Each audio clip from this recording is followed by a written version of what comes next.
माटी ही ओढ़न माटी बिछावन माटी का तन बन जाएगा सब माटी में जब मिल जाएगा। కర్నూలు జిల్లాలో వజ్రాల వేట ఊపందుకుంది. పొలాల్లో ఖాళీ భూముల్లో ప్రజలు వజ్రాల కోసం వెతుకుతున్నారు. వజ్రాలు దొరుకుతున్నాయని చుట్టుపక్కల ప్రాంతాల ప్రజలే కాకుండా ఇతర ప్రాంతాల నుంచి కూడా వస్తున్నారు. అనంతపురం, బళ్ళారి, నంద్యాల, గుంటూరు, కర్నూలు, విజయవాడ వంటి ప్రాంతాల నుంచి ప్రజలు వస్తున్నారు. వ్యాపారులు వారికి వసతి కూడా కల్పిస్తున్నారు. ఈ వేటలో 3 వజ్రాలు దొరికాయని చెప్తున్నారు. మద్దికేర మండలంలోని పెరవలిలో ఒక వ్యవసాయ కూలీకి వజ్రం దొరికింది.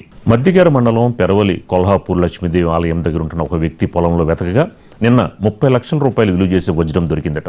ఈ వజ్రాన్ని అదే గ్రామానికి చెందిన ఒక వ్యాపారి పొలం వద్దకే వెళ్లి దాన్ని కొనుగోలు చేసినట్లు సమాచారం. బహిరంగ మార్కెట్లో ఆ వజ్రం విలువ 60 లక్షల రూపాయల దాకా ఉంటుందని స్థానికంగా చర్చ జరుగుతోంది. ఈ విషయాన్ని రహస్యంగా ఉంచారు. కానీ పోలీసులు, రెవెన్యూ అధికారులకు సమాచారం అందింది. పెరవలికి చెందిన ఒక రైతుకు కూడా వజ్రం దొరికింది. దానిని 1.5 లక్షలు చెల్లించి పెరవలికి చెందిన మరో వ్యాపారి కొనుగోలు చేసినట్లు చెప్తున్నారు. ప్రతి ఏటా వర్షాలు మొదలయ్యే సమయంలో పొలాల్లో వజ్రాల కోసం వెతుకుతారు. అదృష్టం కలిసి వస్తే క్షణాల్లో లక్షాధికారి కావచ్చని ప్రజలు భావిస్తారు. అందుకే దూర ప్రాంతాల నుంచి కూడా ఇక్కడికి వచ్చి తమ అదృష్టాన్ని పరీక్షించుకుంటూ ఉంటారు.